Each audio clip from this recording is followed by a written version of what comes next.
hermanos sean unidos, porque esa es la ley primera. Tengan unión verdadera en cualquier tiempo que sea, porque si entre ellos pelean, los devoran los de afuera. 90 buques mercantes, 20 de guerra, 20 de guerra.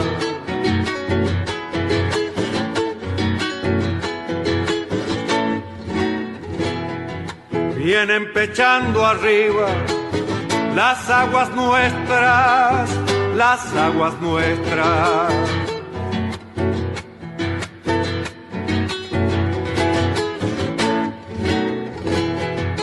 Veinte de guerra vienen con sus banderas, con sus banderas.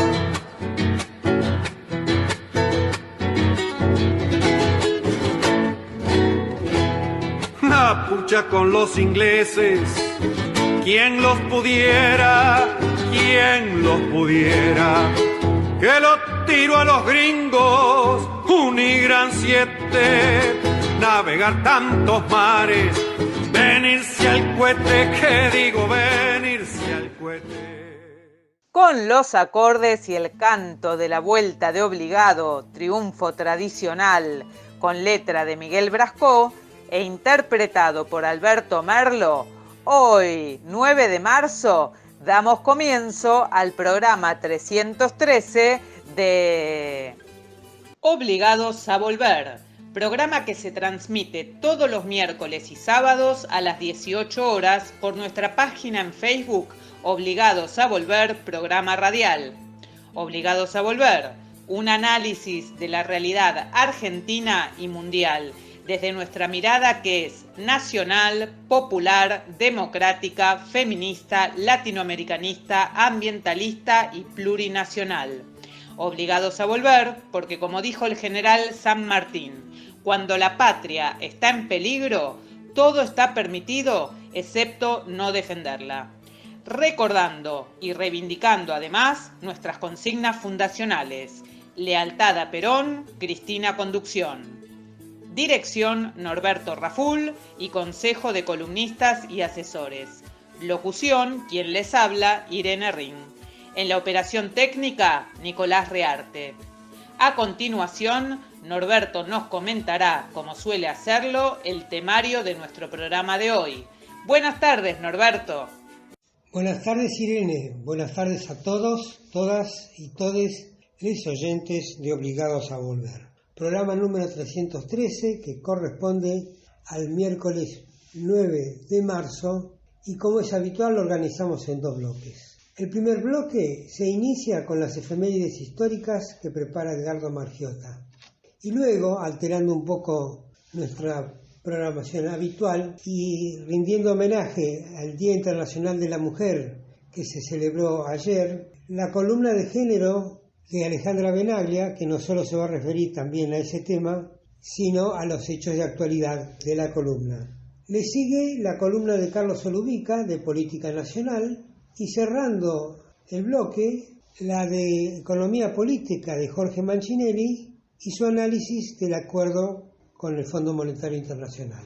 Hacemos un pequeño paréntesis para recordar todos nuestros medios de comunicación y entramos en el segundo bloque con la presencia de nuestro columnista invitado, Carlos Caramelo, que se va a referir a la otra guerra.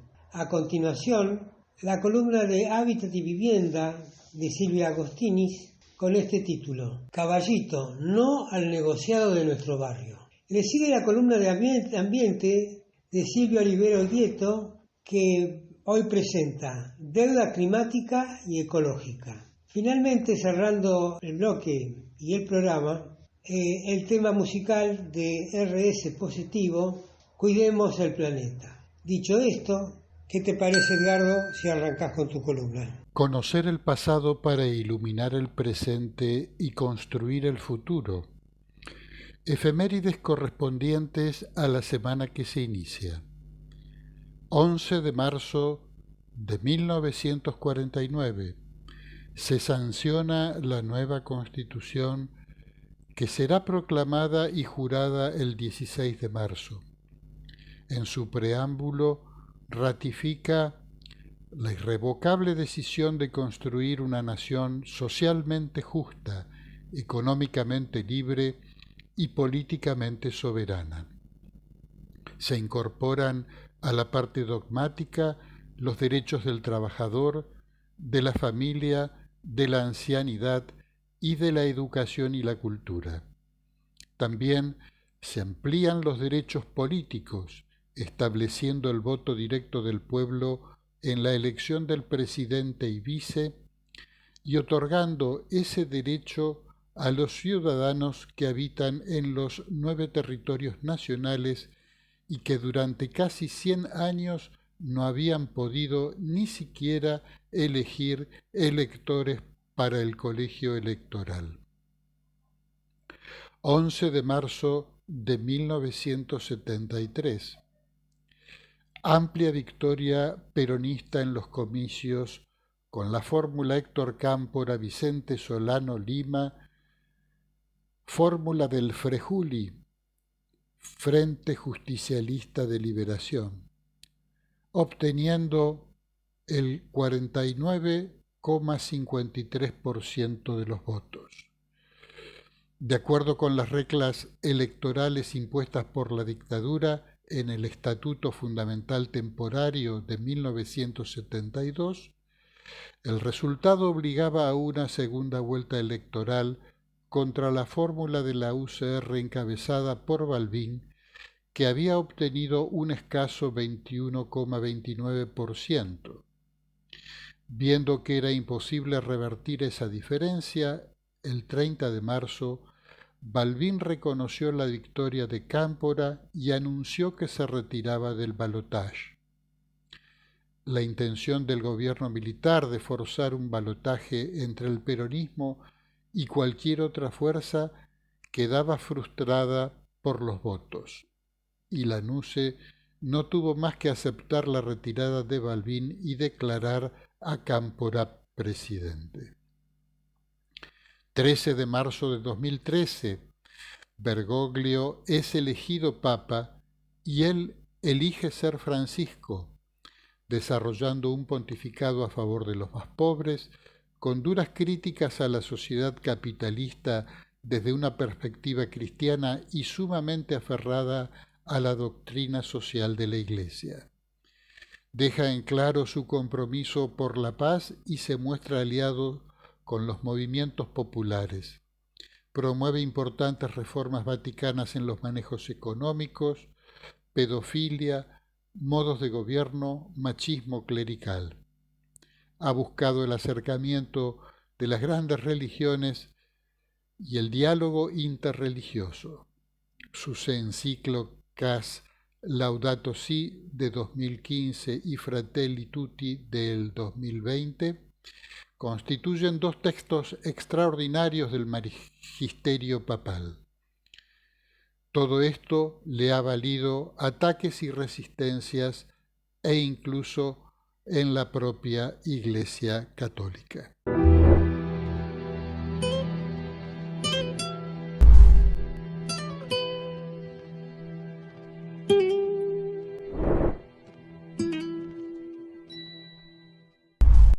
Soy Alejandra Benaglia, periodista feminista, coordinadora de la Red Internacional de Periodistas con Visión de Género en Argentina y responsable del área de comunicación de la Asociación Civil La Casa del Encuentro y el Observatorio de Femicidios Adriana Maricel Zambrano. Un nuevo 8 de marzo, fecha en la que el mundo pone en primer plano, al menos por un día, a la mujer y su lugar en la sociedad. Se visibilizan las desigualdades, la falta de oportunidades, las inequidades y las violencias, desde las más evidentes hasta las más naturalizadas. No es momento ni de homenajes ni de regalos. Es un día de toma de conciencia. Mientras en Europa se dirime una guerra absurda, como todas las guerras, con sus secuelas de gravísimas consecuencias, especialmente para las mujeres.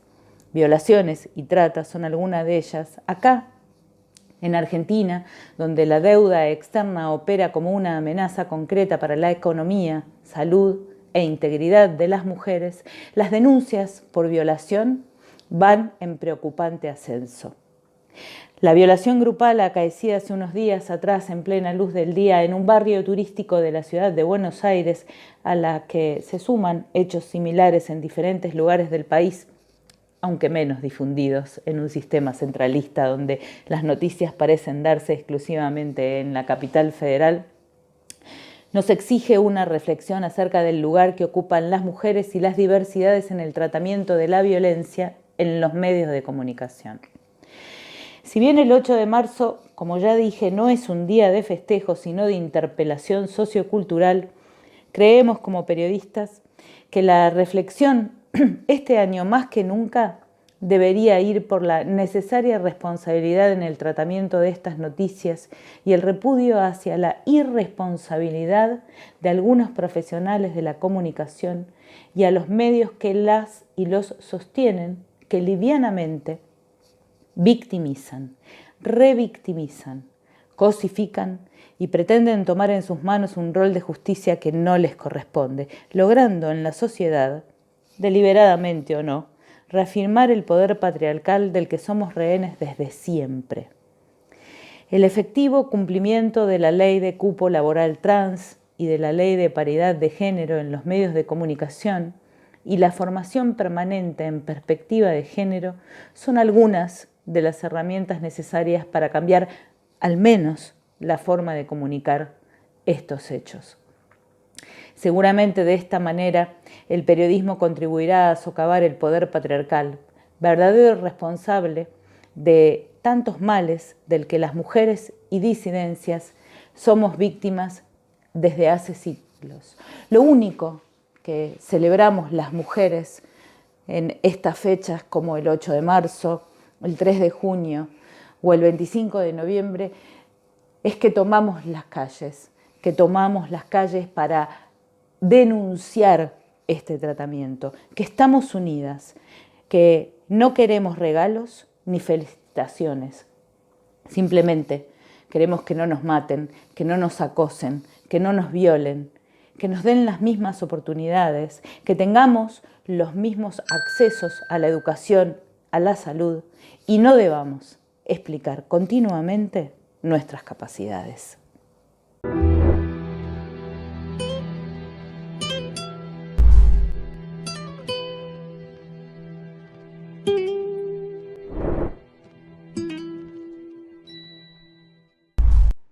Hola, soy Carlos Solubica y voy a hablar de la política nacional. En el momento de realizar esta grabación es el lunes 7 de marzo, pasada las 17 horas. Esta semana comienza en el Congreso de la Nación el tratamiento del acuerdo con el Fondo Monetario Internacional.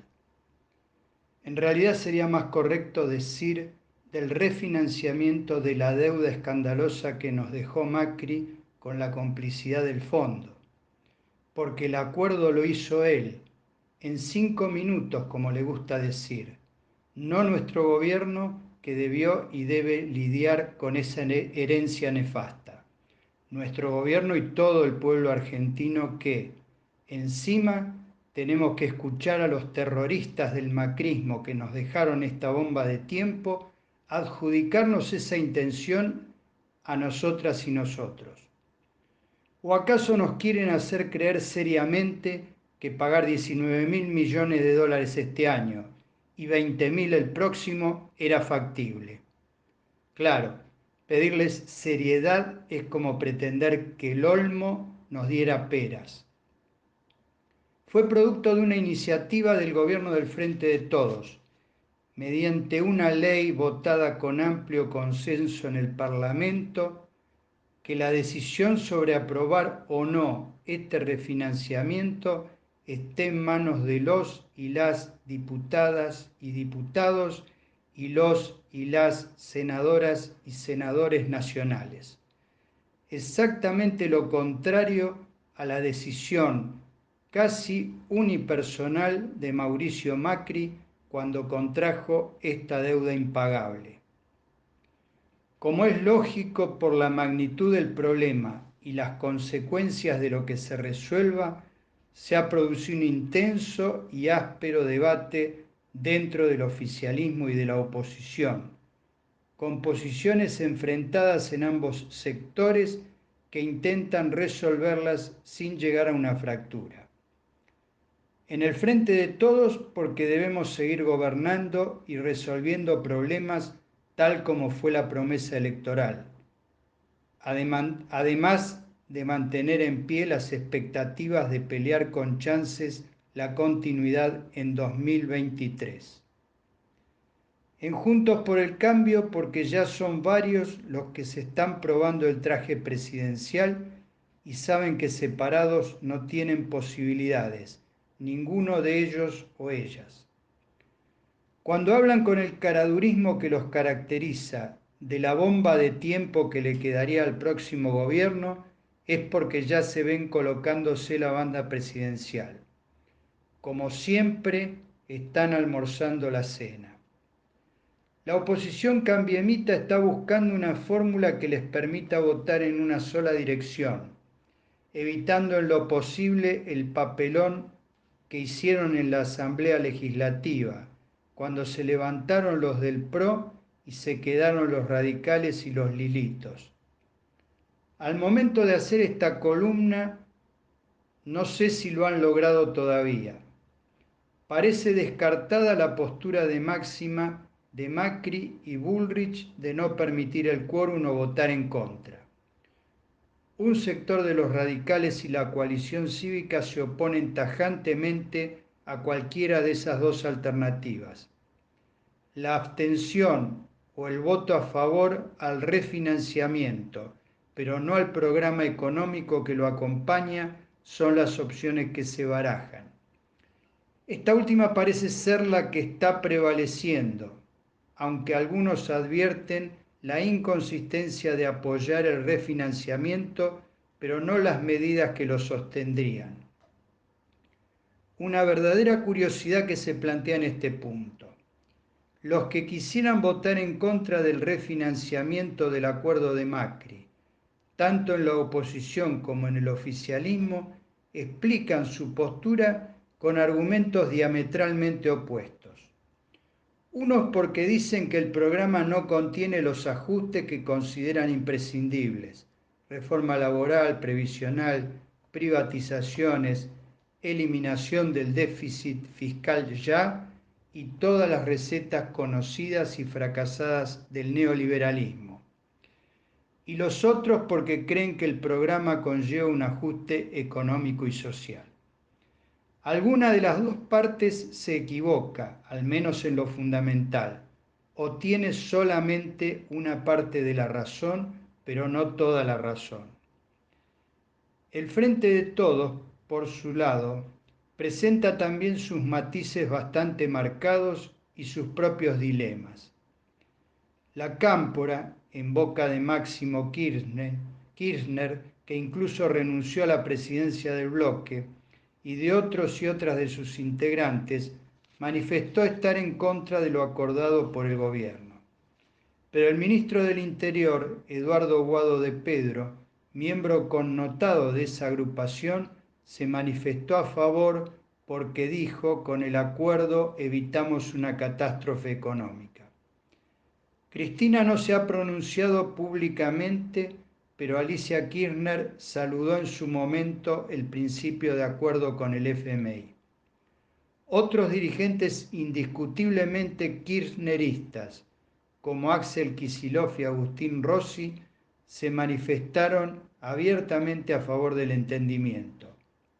El propio nuevo jefe de la bancada oficialista de diputados, Germán Martínez, del riñón de Rossi, que al asumir esa jefatura se declaró peronista y kirchnerista sin contradicciones, trabaja a destajo para arrimar la mayor cantidad de votos propios en apoyo de la refinanciación pactada por el gobierno.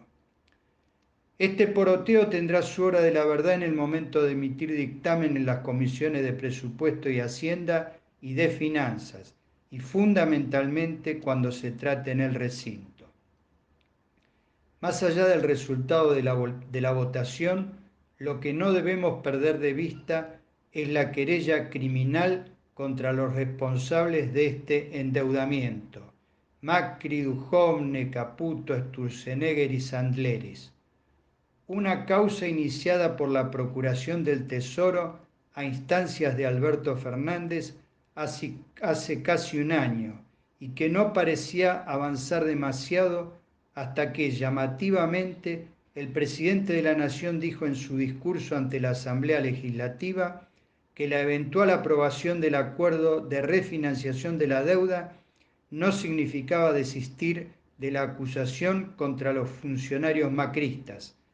Y solo 3 días después, la jueza a cargo de la causa, María Eugenia Capuchetti, dio curso a un pedido del fiscal Franco Picardi para pedirle al Banco Central que identifique a los grandes compradores, personas físicas y jurídicas, de un monto total de 41.124 millones de dólares entre enero de 2018 y diciembre de 2019, y a la Bolsa de Valores que identifique a las personas jurídicas y físicas que suscribieron títulos de Levax y luego desarmaron esas posiciones en el mismo periodo. En otras palabras, en el juzgado quieren saber si la bicicleta financiera, que consistió en traer dólares, comprar Levax a intereses altísimos, luego venderlas, transformarlas nuevamente en dólares y llevar esas fabulosas ganancias al exterior, benefició a los funcionarios macristas que tomaron las decisiones que convirtieron en fuga a cuentas en el exterior la totalidad del préstamo del FMI. También sí, eventualmente, favoreció a familiares y o allegados a esos funcionarios. Los delitos que se investigan son el de malversación de fondos públicos, es decir, se pidió dinero para una cosa y se utilizó para otra, y el de fraude en perjuicio del Estado, o sea, lo que dijimos recién: si los funcionarios, sus familiares o sus sociedades se beneficiaron con las medidas tomadas por ellos mismos. Si la causa avanza, sería una forma de lograr que paguen de alguna manera los que la fugaron. Un fuerte abrazo para todas y todos.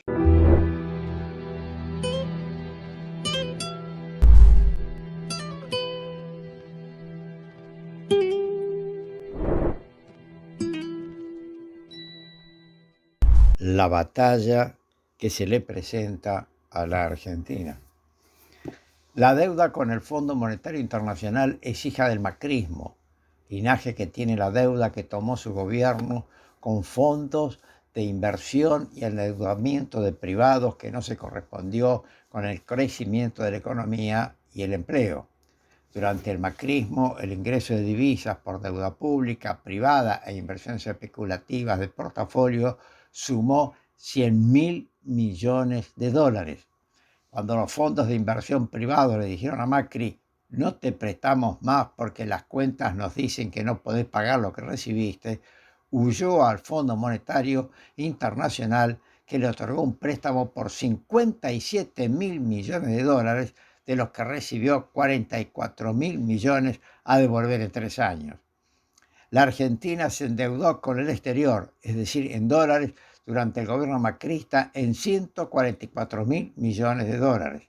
El año pasado, el gobierno nacional logró reestructurar 100.000 millones de dólares de deuda con privados, logrando disminuir 42.000 millones de dólares en el pago de intereses.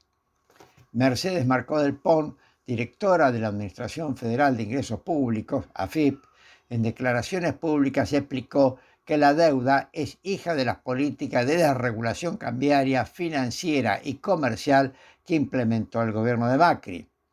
Debemos garantizar que las políticas de ajuste y desestabilización del macrismo no vuelvan, declaró Marcó del Pon. El principal desafío que enfrentamos es garantizar la unidad necesaria para que nuestro proyecto político no trunque. El desafío que hoy enfrenta nuestro país se dirime en el acuerdo con el Fondo Monetario Internacional. Siguiendo a Marcó del Pon, sostuvo que el gobierno nacional tiene en claro que el fondo no cambió, Sabemos qué intereses representa, dijo, pero lo cierto es que las condiciones del entendimiento al que se llegó son consistentes con nuestras políticas en materia de crecimiento, creación de empleo, distribución del ingreso. No nos limita la posibilidad de avanzar con las transformaciones estructurales necesarias para arrojar oxígeno en materia de generación de divisas. Marco Del Pon explicó que el entendimiento con el fondo no condiciona las regulaciones cambiarias vigentes que hace posible sostener los mecanismos y herramientas de administración del mercado de cambios. ¿Por qué es tan importante el mercado cambiario?, nos preguntamos. Porque los procesos desestabilizadores de la Argentina, como el que se produjo con el macrismo, tienen su origen en la decisión política de desregular los frentes cambiario, comercial y financiero que luego dan lugar a los procesos de hiperendeudamiento. Siguiendo la explicación de la titular de la AFIP, el organismo ha vuelto a tener un rol decisivo en materia de fiscalización y control sobre los sectores de mayor capacidad contributiva a través de la utilización de distintas herramientas como la explotación de la información sobre cuentas de argentinas en el exterior. Estamos haciendo un enorme esfuerzo para profundizar el intercambio de información sobre las colocaciones financieras de Argentina en el exterior que no están debidamente declaradas. Parte de la letra chica de entendimiento con el fondo tiene que ver con profundizar las herramientas que tenemos para fiscalizar desde la AFIP, declaró la titular del organismo del control impositivo. Respecto al sector agropecuario, explicó que la digitalización de la carta de porte, el documento utilizado para el traslado de granos, es un hito en materia de fiscalización que permite garantizar la trazabilidad en la comercialización. Además, a partir de la utilización de las imágenes satelitales provistas por ARSAT, vamos a poder contrastar lo que declaran los productores con lo que efectivamente generan. La Universidad de Avellaneda, a través de su Observatorio de Políticas Públicas, dio a conocer un nuevo informe, esta vez sobre el acuerdo con el fondo. Sostiene el documento que la inviabilidad del modelo macrista se puso de manifiesto con la vuelta del Fondo Monetario Internacional al asumir la deuda externa más grande que jamás ofreció el organismo en lo que fue un préstamo irresponsable y discrecional. Más aún, no tuvo más finalidad que la fuga de capitales, por lo que nunca se tradujo en un impulso de la economía real. Ante la crisis generada por Macri, el Gobierno Nacional, sostiene el Observatorio de Políticas Públicas del UNDAP, apunta a generar una ventana de tiempo que permita ordenar la macroeconomía y generar previsibilidad bajo la premisa de un esquema de pagos compatible con el crecimiento de la actividad que permite una moderada expansión en el gasto. Al analizar las proyecciones de crecimiento para los próximos años, informa que son de entre 3,5% y 4,5% para el año corriente, de entre 2,5% y 3,5% para el año próximo y entre 2,5% y 3% para el 2024. Esto significaría que en cualquiera de los escenarios propuestos para el 2023 se estaría superando el nivel de actividad del 2017. Ahora bien, el acuerdo con el fondo incluye auditorías trimestrales que podrían condicionar los desembolsos. En una situación así, dice el Observatorio del UNDAP, nuestro país no contaría, por lo menos durante los primeros 2 años, con los fondos necesarios para pagar. En caso de que esto suceda, existe la posibilidad de negociar una excepción de pago o continuar con el diálogo como instancia previa a un default, lo que endurecería aún más las condiciones financieras existentes con otros organismos que no son el fondo. El sendero propuesto en materia de política fiscal y su forma de financiamiento resultan exigentes, dice el informe, sobre todo si se lo observa en conjunto de metas cuantitativas de política monetaria. Al observar el objetivo del financiamiento neto en pesos del Banco Central al Tesoro, el gobierno podría obtener hasta un 2% del PBI financiado por el Central de acuerdo con su carta orgánica. Sin embargo, el acuerdo solo permitiría hacerlo por el 1%. Se espera que el financiamiento neto de los organismos multilaterales de crédito alcance al 0,4% del PBI durante 2022-2024. Asimismo, se mantendrá una política de tasas reales positivas de referencia para incentivar las inversiones en pesos y se reducirán los instrumentos de corto plazo.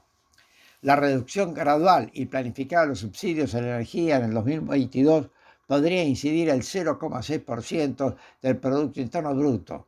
Con esa finalidad se han establecido 3 segmentos poblacionales teniendo en cuenta el ingreso y el patrimonio. El 10% de la población de más altos impuestos pasará a pagar la tarifa plena, mientras que aquellos beneficiarios de la tarifa social percibirán aumentos del 21%, que es un 40% del coeficiente de variación salarial, y el resto se ajustará al 80% de la variación salarial. Respecto de las reservas, se espera poder acumular reservas por 5.000 millones para el 2022, al mismo tiempo que se llevan a cabo los requerimientos del programa. En un escenario donde se replique esta dinámica hasta 2025, se lograría una acumulación de reservas por 20.000 millones de dólares.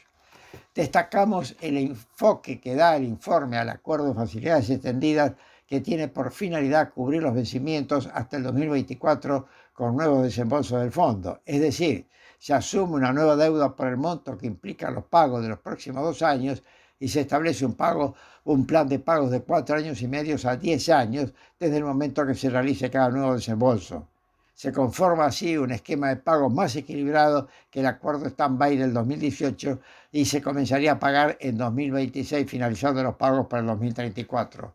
Concretamente, no hay una quita de capital ni de interés en el nuevo acuerdo, dice el informe de la UNDAP. El gobierno apunta a generar una ventana de tiempo que permita ordenar la macroeconomía y generar previsibilidad bajo la premisa de un esquema de pagos compatible con el crecimiento de la actividad que permite una moderada expansión en el gasto. De este modo, se espera robustecer la posición financiera nacional recuperando el acceso al mercado voluntario de crédito, sostiene el informe del Observatorio de Políticas Públicas del UNDAP. Redondeando los temas, encontramos en una nota publicada en el ámbito financiero titulada Fondo Monetario Internacional, ¿qué esperar con el dólar, las tarifas y el déficit tras el acuerdo? Un párrafo de esa nota sintetiza la batalla en el campo de la sobrerrenta obtenida por quienes manejan el mercado interno y la especulación cambiaria y financiera. Los especialistas, dicen en la nota, señalan que dada la indexación que abarca buena parte del gasto público, particularmente las erogaciones previsionales, una desaceleración brusca de la inflación llevaría a una expansión insostenible de estos gastos. ¿Qué está diciendo esa afirmación? Que la inflación no es solo un instrumento de apropiación de sobrerrenta por parte de quienes venden al mercado interno, sino también es un dispositivo de la especulación financiera. El crecimiento real de salarios y jubilaciones, posible si crecen por encima de la inflación, restringe los fondos públicos de los que se alimenta la especulación financiera. La batalla es con el mercado cambiario, con la evasión y con la elusión fiscal, y con los dineros y fortunas retenidas en el exterior y con los formadores de precios. Una batalla que necesita de una fuerza política dispuesta y en condiciones de ganarla.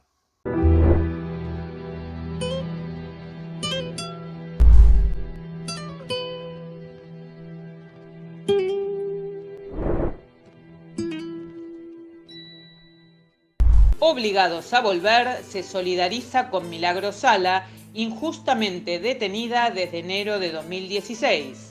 Y con todos los demás detenidos y perseguidos por el régimen macrista y sus cómplices del sistema judicial, por la pronta liberación de los presos políticos. Continuamos preguntando dónde está Tehuel de la Torre, el joven trans que fue visto por última vez el 11 de marzo del 2021, cuando salió de su casa de la localidad bonaerense de San Vicente para ir a ver un trabajo. ¿Y qué pasó con Guadalupe Lucero, que permanece desaparecida desde el lunes 14 de junio del 2021 a la tarde, cuando jugaba en la vereda de la casa de su tía con sus primos y su hermano, mientras la familia festejaba un cumpleaños familiar? Antes de continuar con Obligados a Volver, les invitamos a conocer todos nuestros medios de comunicación. Nuestras páginas en Facebook, Obligados a Volver, programa radial, en la que además de transmitirse las emisiones de nuestros programas, se publican las noticias de política nacional. La Lealtad, Política y Cultura, en la que podrán ver las publicaciones de cultura, noticias de la patria grande y del panorama internacional en general. Y el grupo Obligados a Volver, dispuesto para el intercambio de información y debate entre nuestros oyentes. Además, tenemos el rotativo de Obligados a Volver, un servicio cotidiano de noticias, música y buen humor al que se accede adhiriendo a un grupo de WhatsApp. Les recordamos también que pueden suscribirse a nuestro canal de YouTube, Obligados a Volver, donde pueden consultar los programas ya emitidos y material audiovisual en varias listas de reproducción.